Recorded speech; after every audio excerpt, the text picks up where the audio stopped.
Bonsoir à tous, ravi de vous retrouver pour ce journal de 22 heures dont voici les faits saillants de l'actualité.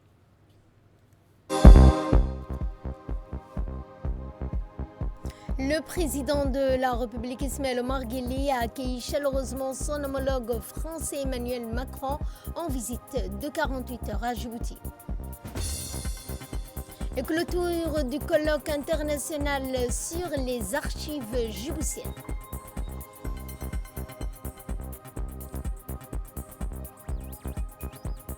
Également dans l'actualité internationale, au moins 32 morts, dont plusieurs frappes israéliennes.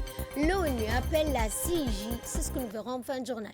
Bonsoir à tous et nous entamons ce journal par l'arrivée du président français Emmanuel Macron à Djibouti pour une visite de travail de 48 heures. Le président Macron entame aujourd'hui une visite placée sous les signes du renforcement des relations d'amitié et de coopération. Le président de la République Ismaël Omar Guelleh a réservé un accueil chaleureux à son homologue français Emmanuel Macron, arrivé ce vendredi en début de soirée pour une visite de 48 heures. Placé sous le signe du renforcement des relations d'amitié et de coopération entre les deux pays et les deux peuples, ainsi une marque d'un accueil porté à l'apogée. M. Macron eut droit à tous les rites protocolaires consentis aux plus illustres des convives reçus par un pays. Tapis rouge, revue de troupes et d'honneur, tout sous l'égide de l'autorité directe du président Guelleh a été exécuté avec minutie, grandeur et précision l'honneur de la venue du chef de l'État français à Djibouti.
Importante délégation comprenant notamment le ministre de l'Europe des Affaires étrangères, M. Jean-Noël Barrot, le ministre des Armées, M. Sébastien Lecornu, l'ambassadrice de France à Djibouti, le chef d'état-major des armées et ancien combattant, le général d'armée Thierry Bucard, accompagne le président français dans le cadre de ce déplacement. Sur fond, cette visite du président Macron culminera indubitablement avec l'audience en aparté qu'il aura demain samedi dans la matinée avec son homologue djiboutien Ismaël Omar Guelleh.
Également, toujours une audience d'échange avec le président Ismaël Omar Guelleh au salon VIP de l'aéroport international de Djibouti a couronné les étapes distinctes de l'accueil officiel réservé au président Macron. Cet entretien, dominé par la définition de projets de coopération stratégique nouvelles et d'intérêt majeur mutuellement bénéfiques pour les deux nations. Cette réunion entre les deux chefs de l'État est prévue donc de succéder à une rencontre de travail impliquant les délégations des deux parties. L'audience élargie prendra bien à l'évidence les contours d'un haut lieu d'inventaire, de concertation et d'échange sur les voies et moyens d'accroître le rythme d'exécution et d'aboutissement des programmes de coopération entre les deux pays. Dans le reste de l'actualité, clôture d'un colloque international sur les archives djiboutiennes. Ce colloque a pour objectif de fournir un diagnostic détaillé de l'état actuel des archives, incluant l'organisation et la conservation des documents. Sous le patronage du Premier ministre Abdelkader Kamel Mohamed, s'est clôturé à l'auditorium de la Bibliothèque nationale le colloque international sur les archives nationales organisé par l'Agence nationale pour la promotion de la culture. Outre le Premier ministre, la ministre de la Jeunesse et de la Culture, en présence de plusieurs membres du gouvernement, de parlementaires, du secrétaire général du gouvernement, Al-Miss Mohamed Abdullahi, du directeur de l'ANPC, M. Mohamed Hussein, de la chargée du programme pour l'éducation aux médias et à l'information au sein du bureau régional de l'UNESCO pour l'Afrique de l'Est, d'experts internationaux et nationaux versés dans la gestion des archives.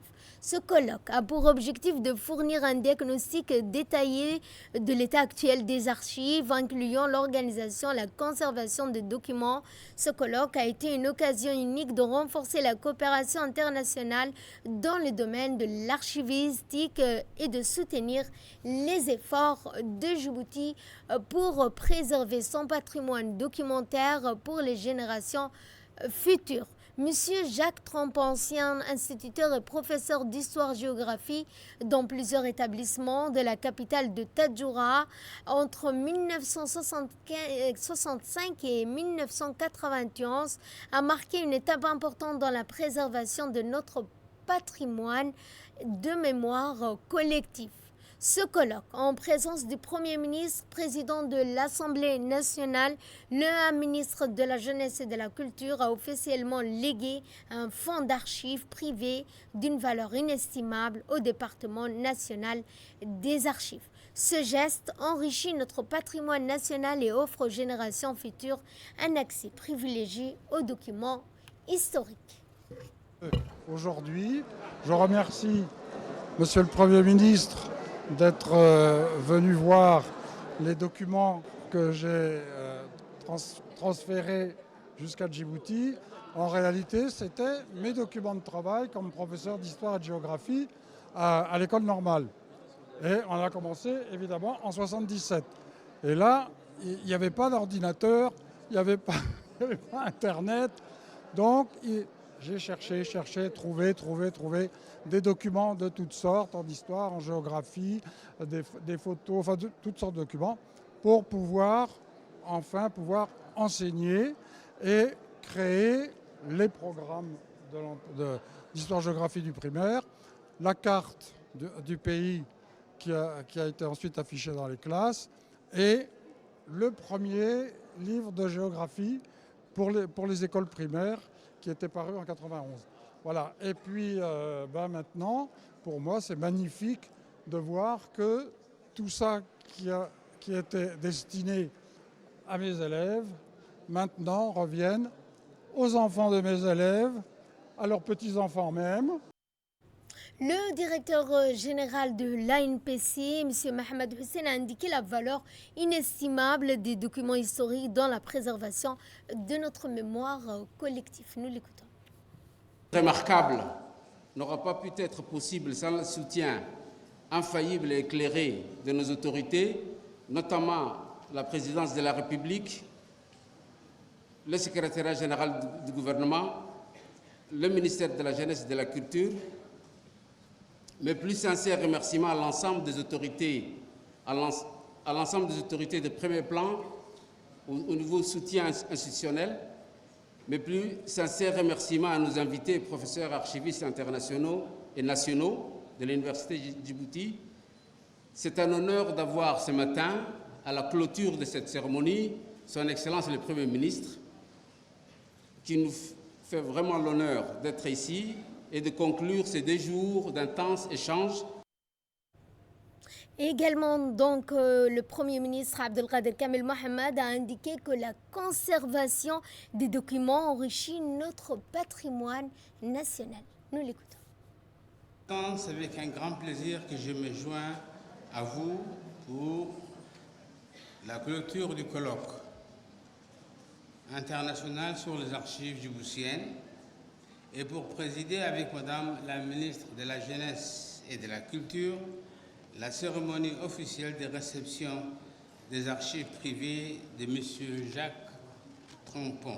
Je voudrais tout d'abord adresser mes chaleureuses félicitations à Madame la ministre de la Jeunesse et de la Culture, son équipe et les experts ici présents pour la réussite éclatante de ce colloque. Je tiens également à féliciter l'Agence pour la promotion et de la culture et toute l'équipe organisatrice pour la qualité du travail accompli. En rassemblant des experts, des archivistes, des historiens autour des enjeux des archives djiboutiennes, ce colloque marque un tournant dans notre réflexion collective sur la préservation et la valorisation de notre mémoire nationale. Mesdames et messieurs, les archives ne sont pas des simples documents. Elles sont les témoins de notre histoire commune, les gardiennes de notre identité et un pilier essentiel pour la bonne gouvernance. Leur préservation et leur gestion rigoureuse sont des devoirs auxquels nous devons tous nous attacher, surtout à l'heure de la digitalisation et modernisation de notre administration. C'est dans cet esprit que je souhaite saluer tout particulièrement la présidence de la République, l'Assemblée nationale et la Poste de Djibouti qui ont montré l'exemple en procédant au versement de leurs archives définitives aux archives nationales. Je les félicite pour cet acte de responsabilité et exemplarité. Également dans l'actualité, il y a la clôture de l'atelier national sur la conservation du patrimoine mondial. C'est bien cet atelier de conservation partant de cette convention de 1972. Cette convention de l'UNESCO vise à inscrire bien le patrimoine djiboutien dans le patrimoine de l'UNESCO. Et c'est tenu sous le patronage de la ministre de la Jeunesse et de la Culture, Dr Hibo Moumine Assowe, qui n'a pas manqué de rappeler l'importance que revêt cet atelier pour la République de Djibouti et pour le patrimoine national.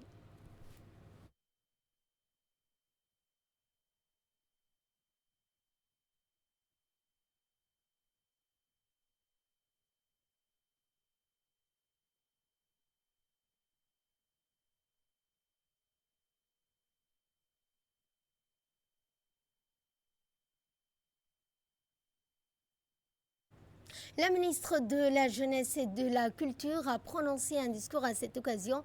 Voici un extrait de son intervention.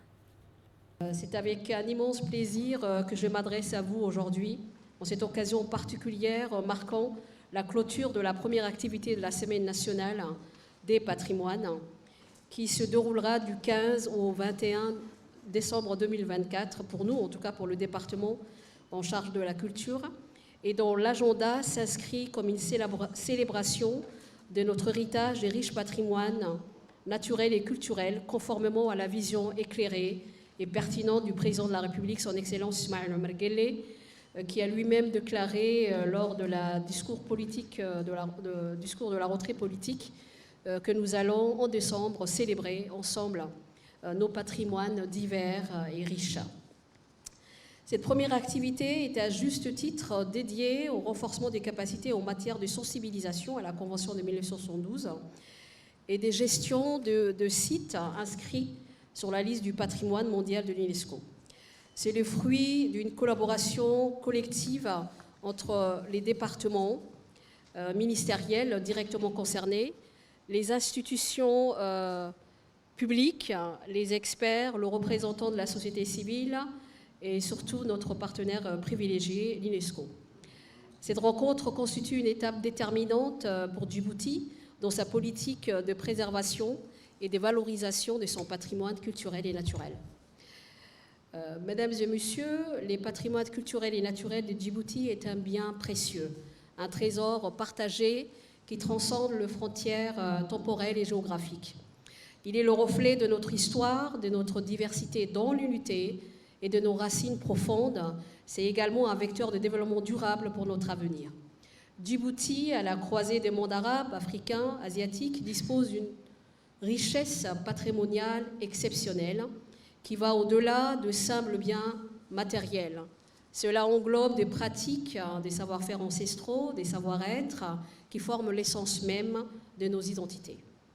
Dans un monde en perpétuelle évolution, il est impératif que nous traitions ces patrimoines non seulement comme un héritage à préserver, mais aussi comme une ressource vivante à valoriser, à partager et surtout à transmettre aux générations futures. Et c'est la mission essentielle de mon département. Cette démarche de valorisation est d'autant plus importante qu'elle est liée à des enjeux de développement durable. En intégrant notre patrimoine dans une dynamique de développement, nous contribuons à l'essor du secteur touristique, à la diversification de notre économie et à l'amélioration de la qualité de vie de nos artisans et artistes, notamment à travers l'inclusion sociale et la création d'emplois. Avant tout, permettez-moi d'adresser mes plus sincères remerciements à l'UNESCO, dont l'engagement indéfectible en faveur de la sauvegarde du patrimoine mondial nous a permis de bénéficier d'un accompagnement de qualité, tant sur le plan technique que financier. Leur expertise, leur appui constant et leur rôle de catalyseur dans le développement de nos capacités locales sont essentiels à la réalisation de nos objectifs nombreux. Je souhaite conclure en réaffirmant l'engagement du gouvernement de Djibouti à poursuivre avec détermination et conformément à la vision du président de la République, la préservation et la valorisation de notre patrimoine culturel et naturel. Inauguration du laboratoire de chimie à l'université de Djibouti. Ce laboratoire entièrement équipé grâce à l'appui technique et financier de la JICA s'inscrit dans le cadre du projet intitulé « Méthode innovante et durable d'utilisation de l'eau » pour l'évaluation du potentiel d'écologisation de la République de Djibouti. Djibouti a accueilli hier une cérémonie marquante avec l'inauguration officielle du ministre de l'Enseignement supérieur de la Recherche, Dr Nabil Mohamed Ahmed, et l'ambassadeur du Japon à Djibouti du nouveau laboratoire de chimie pluridisciplinaire, fruit d'une coopération scientifique entre le programme StarTrips et l'agence japonaise de coopération internationale. Ces laboratoires entièrement équipés grâce à l'appui technique et financier de la JICA s'inscrivent dans le cadre du projet intitulé « Méthode innovante et durable d'utilisation de l'eau pour l'évaluation du potentiel écologisation en République de Djibouti ». Ces projets visent à promouvoir des solutions scientifiques pour une gestion durable des ressources en eau dans le pays. contribuant ainsi à la lutte contre la désertification et l'amélioration de l'environnement. Le laboratoire permettra de mener des recherches approfondies sur l'utilisation durable de l'eau, un enjeu crucial pour Djibouti, tout en offrant aux étudiants-chercheurs un espace moderne pour leurs travaux. Les équipements de pointe mis à disposition favorisant également des collaborations internationales dans divers domaines scientifiques. La JICA, par l'intermédiaire de ce projet, réaffirme son engagement à soutenir le développement durable à travers des initiatives innovantes en matière de recherche scientifique. Ce nouveau laboratoire représente une étape prometteuse pour le renforcement des capacités locales et l'intégration de Djibouti dans les efforts mondiaux pour la durabilité environnementale. Et nous avons le projet de SATREPS qui est fournir les équipements et en même temps coopération technique. Donc, grâce à l'engagement de l'Université de Djibouti, le président Jama, et aussi l'engagement de l'Université d'agriculture de Tokyo, nous sommes en train d'exécuter le projet. Et puis, en tant que la JICA, nous voudrions continuer notre effort pour renforcer l'amitié entre Djibouti et Japon. J'aimerais remercier le gouvernement japonais par l'intermédiaire de la JICA qui nous a doté des appareils de recherche avec une collaboration qu'on a avec l'Université de Tokyo d'agriculture dans le cadre du projet SATREP. Je remercie aussi mes collègues japonais de nous avoir aussi permis de concrétiser cette recherche qui ne s'arrête pas mais qui va continuer. Et je remercie aussi tous mes collègues, chercheurs, chercheuses de l'Université de Djibouti. Suivant cette fois les interventions respectives du président de l'Université de Djibouti, suivies de celles de l'ambassadeur du Japon à Djibouti. Honneur aujourd'hui, Monsieur le ministre, de vous avoir ici pour l'inauguration du laboratoire de chimie. Ce laboratoire est le fruit d'une longue collaboration entre l'Université d'agriculture de Tokyo et les collègues du laboratoire de chimie de l'Université de Djibouti dans le cadre de ce projet SATREP qui a été piloté par la JICA, et je souhaiterais ici en votre présence remercier le dynamisme de son directeur qui nous a permis d'avoir un certain nombre d'équipements qui permettent aujourd'hui de faire de recherches sur le terrain à Djibouti, que ce soit dans les mangroves ou dans d'autres milieux comme l'Akabe, et de pouvoir faire une recherche djiboutienne par des collègues djiboutiens de l'Université de Djibouti qui ont été formés aussi au Japon et qui ont pu aussi bénéficier de formations à l'Université d'agriculture de Tokyo. Pratiquement tous ont fait un séjour de perfectionnement dans les laboratoires japonais, et ça c'est une bonne chose.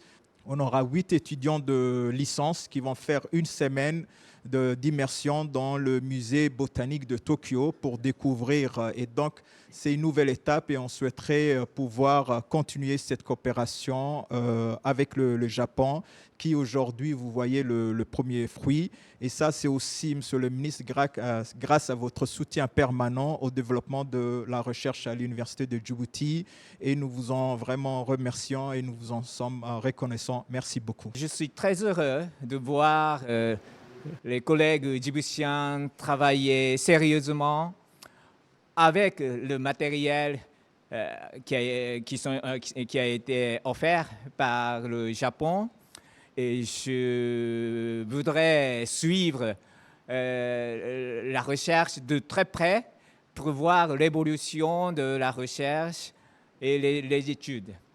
Et je voudrais que votre recherche, étude aboutisse à un résultat concret pour assurer la sécurité alimentaire dans ce pays. Quant au ministre de l'Enseignement supérieur, Dr Nabil Mohamed, il a rappelé l'importance de ces méthodes innovantes pour une gestion durable des ressources en eau dans le pays. Notre université évolue, qu'elle progresse et que cette jeunesse est attachée à son université et ce qu'elle apprend dans cette université. Monsieur l'ambassadeur, je voudrais vous remercier et remercier le gouvernement japonais pour l'appui de ce laboratoire.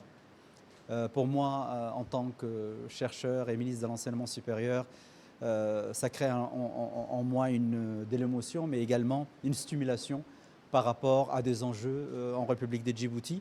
Nous avons parlé bien sûr des enjeux environnementaux, des enjeux de sécurité alimentaire et des enjeux socio-économiques. Le travail qui est effectué ici par les jeunes, que je salue, sous la présidence du président de l'université, Dr Jama, illustre en tout cas, et ses doyens, illustre toute la motivation dans le cadre de ces trois éléments, de ces trois domaines que j'ai cités. Vraiment l'engouement des jeunes chercheurs que j'ai vus, leur passion, nous encourage à mieux encadrer cette recherche, à l'accompagner. Et les équipements aujourd'hui, j'invite en tout cas mes compatriotes, ces jeunes, et je sais que le président de l'université veillera à ce que ce matériel soit utilisé à bon escient et qu'il puisse produire des publications qui puissent impacter la population. On nous dit souvent, vous faites de la recherche, mais quel est l'impact sur la population? Et j'espère que cette recherche impactera la population. Le ministre de l'Environnement et du Développement durable, M. Mohamed Abdelkader Moussa, en sa qualité d'envoyé spécial du président de la République, Ismaël Omar Guelleh, a été reçu en audience par Mme Justice Majara, première ministre et chef du gouvernement par intérim du royaume de Lesotho. Au cours de cette audience, l'émissaire djiboutien a remis à la première ministre par intérim un message écrit du président de la République, Ismaël Omar Guelleh, à Sa Majesté le roi. Le message transmis à travers la première ministre portant sur le renouvellement de la prochaine commission de l'Union africaine, en particulier en ce qui concerne la candidature de M. Mahmoud Ali Youssouf à la tête de cette commission de l'Union africaine. Dans le reste de l'actualité, un atelier sur la stratégie nationale pour l'abandon des mutilations génitales féminines, un engagement collectif pour un avenir sans violence. Samatar Saïd nous en dit plus. Initiative du ministère de la Femme et de la Famille, un atelier de restitution sur la stratégie nationale pour l'abandon des mutilations génitales féminines s'est tenu récemment, rassemblant les acteurs clés de la lutte contre cette pratique néfaste. L'événement a réuni des représentants de la police nationale, de la gendarmerie, des membres du ministère de la Femme et de la Famille, ainsi que des délégués de l'UNICEF. La secrétaire générale du ministère de la Femme et de la Famille a ouvert les travaux en soulignant l'importance cruciale de cet atelier dans la mise en œuvre des politiques nationales pour protéger les filles et les femmes. Ainsi, l'atelier a permis d'évaluer les progrès réalisés depuis l'adoption de la stratégie nationale tout en identifiant les défis persistants. Les échanges ont mis en lumière la nécessité d'une collaboration accrue entre les forces de l'ordre, les institutions gouvernementales et les partenaires internationaux pour renforcer les campagnes de sensibilisation et les actions préventives. En conclusion, les participants ont réaffirmé leur détermination à travailler ensemble pour mettre fin aux mutilations génitales féminines, offrant ainsi aux jeunes un avenir plus sûr, plus promoteur. Je suis vraiment ravie de me retrouver aujourd'hui dans le cadre de la validation de l'évaluation de la stratégie nationale pour l'abandon des mutilations génitales féminines. La stratégie allant de 2018 à 2022 et a permis à tous les acteurs d'identifier les actions prioritaires pour la lutte contre les mutilations génitales féminines. Les résultats des interventions dans cette période sont très encourageants. Le programme de lutte contre les MGF a connu un accroissement sur le taux d'engagement et de participation des hommes et aussi des garçons. Et les séances de sensibilisation communautaire ont ouvert la porte aux discussions franches et productives, menant petit à petit vers la conviction des hommes et des garçons sur les effets néfastes de la pratique sur la santé physique et psychologique des femmes et des filles. Quant à la secrétaire générale du ministère de Femmes et de la Famille, elle a indiqué que l'importance que revêt cet atelier mis en œuvre dans les politiques nationales pour protéger les filles, les femmes contre ces pratiques néfastes. Aujourd'hui, nous sommes ici pour l'évaluation de deux stratégies en fait.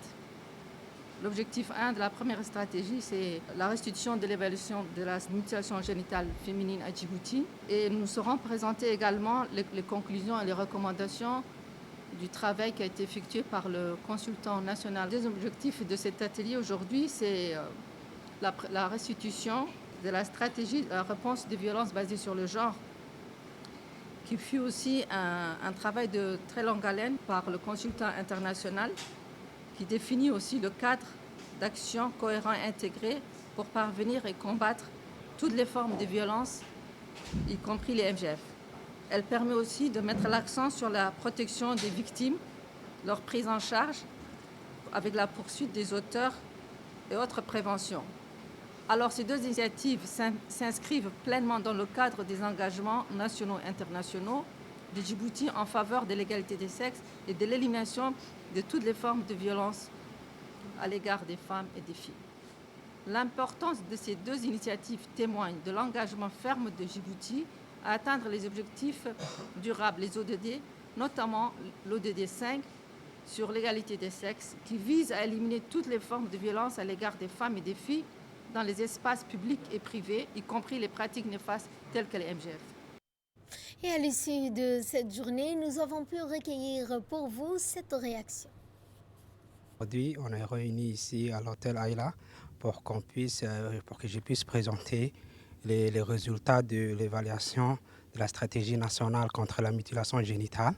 Donc, avec cette stratégie qui a été financée par l'UNICEF et mise en œuvre par le ministère des Femmes et Familles. Donc, avec les parties prenantes, j'ai pu présenter les différents résultats que j'ai mis en place et j'ai pu énoncer aussi, proposer des différentes recommandations pour qu'on puisse prendre en compte dans la nouvelle stratégie qui sera rédigée bientôt. Donc, dans ce cas, la présentation s'est bien passée et les parties prenantes ont pu apprécier le travail qu'on a pu fournir avec l'équipe de l'UNICEF et l'équipe du ministère de la Femme et de la Famille. Et j'ai pu présenter aussi les différentes étapes, la méthodologie, les différents outils de collecte, l'analyse des données, les résultats et les différentes recommandations qui sont issues de l'analyse que j'ai pu faire. Également dans l'actualité, il y a bien cette cérémonie de clôture d'une série de formations pour 40 agents de la garde-côte djiboutienne et de 7 agents du port Sécure Djibouti. En effet, dans la journée du jeudi 19 décembre, le colonel Waïs Omar Bororé, commandant de la garde-côte, a eu l'honneur d'accueillir des invités de marque, dont le directeur général du DMP PDSA, Monsieur Jama Ibrahim Darar, ainsi que de Monsieur Mahmoud Alou Mawel, directeur du port Sécure de Djibouti. Cette formation spécifique au métier de la mer se clôturait avec une cérémonie qui portait sur la formation de navigation destinée à acquérir les notions de base pour le pilotage des embarcations, formation sur les techniques de transmission et communication radio qui sont vitales pour la liaison avec les équipes de patrouille maritime de la garde-côte durant leur mission en mer. Formation de base également sur le maniement des armes, formation spécifique sur la maintenance des équipements radio dont bénéficient les agents du port Sécure de Djibouti. La cérémonie s'est ouverte par un verset du Saint-Coran et s'est poursuivie par la remise de certificats. Et en entamant la série des interventions, le colonel Waïs Omar Bororé a rappelé que le volet de l'instruction est une pierre angulaire du développement de la garde-côte djiboutienne.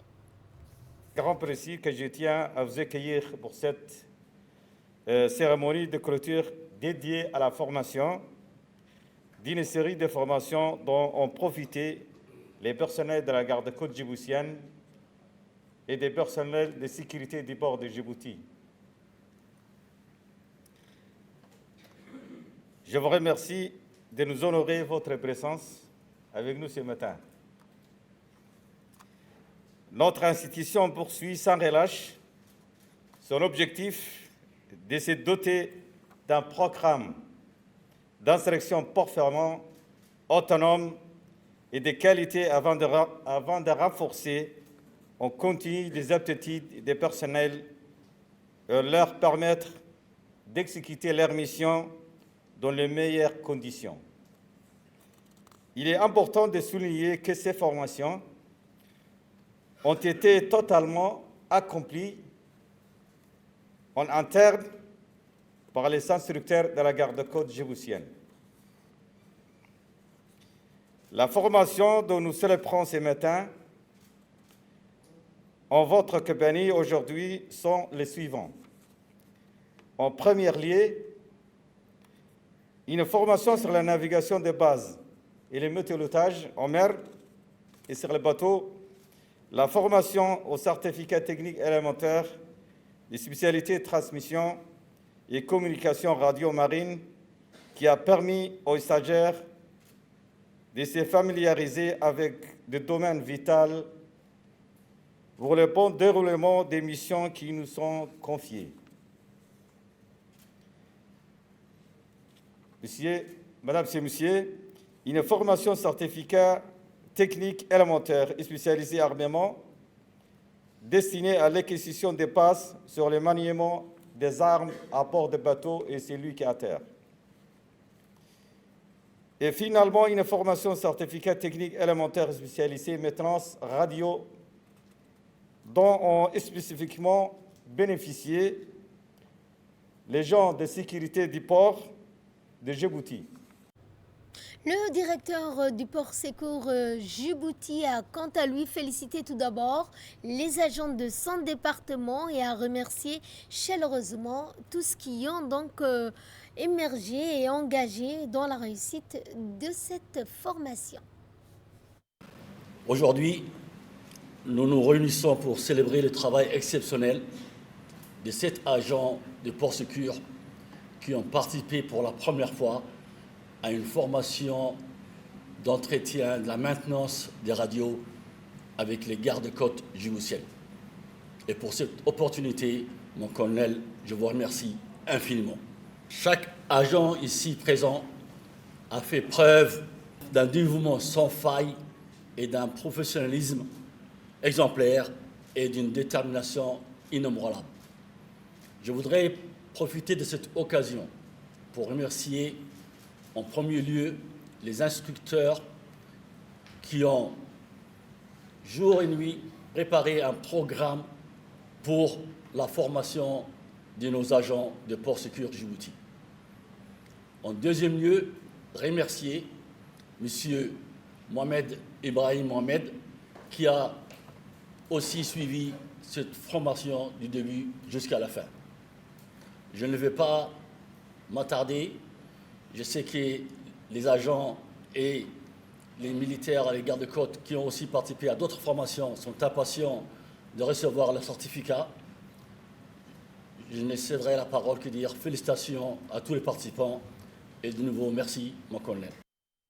Et prenons la parole à son tour, M. Jama Ibrahim, directeur général du DMP PDSA, donc a souligné l'importance des formations dans le cadre du développement des carrières des agents portières. La formation est une priorité. Si le personnel ou le personnel d'encadrement ou les responsables ne sont pas formés, je pense qu'ils feront donc un travail qui ne sera pas à la hauteur des tâches qui leur sont confiées. Donc je pense que c'est une très bonne chose que le colonel Ouaïs met en priorité la formation. Ce qui est extraordinaire encore, c'est qu'on voit que la formation n'est pas seulement dispensée pour les gardes-côtes, mais que cette formation aussi, les équipes de PSD en bénéficient. Cela montre quand même le savoir-faire, le travail en commun et le travail d'équipe. Donc nous travaillons tous dans une zone portière et je pense que le fait de pouvoir travailler ensemble, d'être formés ensemble, ça nous permet de mieux nous connaître, de mieux travailler ensemble et de rester en équipe et je pense que c'est une très bonne chose. La deuxième chose que je voudrais ajouter, c'est qu'il faut qu'on continue donc à travailler ensemble au niveau garde-côtes, au niveau de PSD, au niveau du port aussi, donc les responsables du port. Et je donnerai pour ma part tous les supports nécessaires pour que le garde-côtes, les ports et nos équipes de PST puissent travailler donc en synergie et pouvoir faire donc un travail professionnel et faire en sorte que nos ports soient sécurisés à 100%. Je pense que très bientôt nous allons délivrer les certificats. Je souhaite simplement donc à tous de pouvoir continuer dans cet élan, faire en sorte que la formation soit maintenue et continue Il ne faut pas que la formation soit une formation donc, qui s'arrête, il faut que la formation soit une formation continue. Et donc, ça nous permettra de former nos personnels, quelque niveau que ce soit. Et donc, je ne peux que féliciter les instructeurs, je pense qu'ils sont donc en première ligne. L'Union nationale des femmes djiboutiennes, en collaboration avec l'UNICEF, ont organisé une réunion de plaidoyer avec les imams, les leaders communautaires de la commune de Boul'Aouz, mais aussi de Belbala, pour sensibiliser les mères concernant la malnutrition de leur progéniture. La malnutrition est souvent la conséquence d'un manque de qualité de nourriture plus que de la quantité. Elle s'inscrit dans la durée et se caractérise par un retard de croissance et ne peut pas être traitée. C'est pourquoi il est important d'agir en amont pour la prévention. En ce qui concerne les carences, elles peuvent engendrer des problèmes de croissance, de développement intellectuel ainsi qu'un affaiblissement du système immunitaire et une plus grande exposition aux maladies. Et c'est pourquoi l'UNICEF, en collaboration avec l'UNFD, ont organisé cette réunion.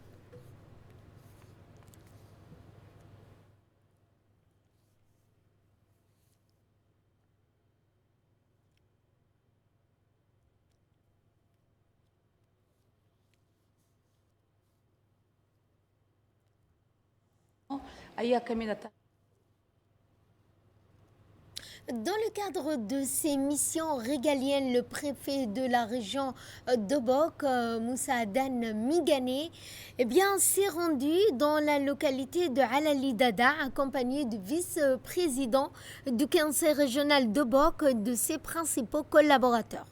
À son arrivée, la population de cette localité a réservé un accueil chaleureux et festif au préfet, honorant la tradition avec des dromadaires. Une rencontre a ensuite eu lieu dans un local communautaire spécialement aménagé pour cette occasion. Le doyen Hamadou Ali, représentant du chef de village, a ouvert la séance, soulignant que cette visite officielle est la première empruntée par cette voie depuis 1991. Le sous-préfet, monsieur et le vice-président du conseil régional ont quant à eux pris la parole tour à tour pour remercier la communauté et annoncer l'ordre du jour du préfet. Les représentants de la population ont ensuite exposé leurs préoccupations. Le préfet a donc exprimé sa gratitude pour l'accueil qui lui a été réservé à cette occasion. Ensuite, les responsables ont procédé à ce qui concerne cette journée, après avoir entendu les doléances de la population de la localité de Ali Dada. Cette délégation, conduite par le préfet de la région de Bok, M. Moussa Adan Migane, ont ensuite procédé à la distribution de matériel essentiel comprenant des jerrycans de filtration d'eau, des ustensiles de cuisine, des moustiquaires imprégnés, ainsi que des vêtements neufs pour les enfants. Dans un mot prononcé à cette occasion, le préfet de la région d'Abok, M. Moussa Adan Migane, a exprimé tout d'abord sa gratitude pour l'accueil qui lui a été réservé et a affirmé que la réhabilitation de la piste centrale était un préalable de sa visite. Il a promis de poursuivre les efforts pour répondre aux besoins soulevés et a annoncé plusieurs projets à venir pour soutenir le développement de cette localité. Après la réunion avec le préfet, le préfet de la région a effectué une visite dans les différents endroits de cette localité, à commencer par l'école. Les infrastructures étatiques de Ali Dada, incluant l'école primaire, la cantine scolaire, le centre de santé, les jardins communautaires.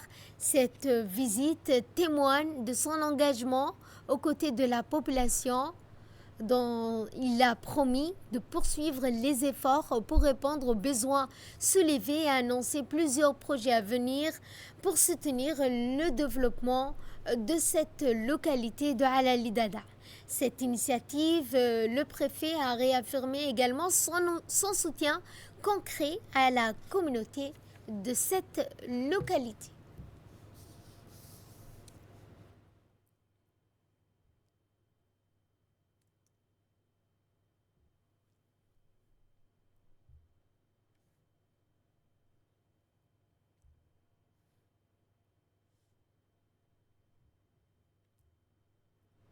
Et de là, nous passons à ce qui domine l'actualité internationale. Je vous l'annonçais dans les titres à Gaza, 32 morts, dont plusieurs frappes israéliennes. L'ONU interpelle la CIJ, la Cour internationale de justice, de se prononcer sur les obligations humanitaires d'Israël envers les Palestiniens, alors que le gouvernement israélien est accusé d'entraver l'aide à cette population de Gaza. Explication.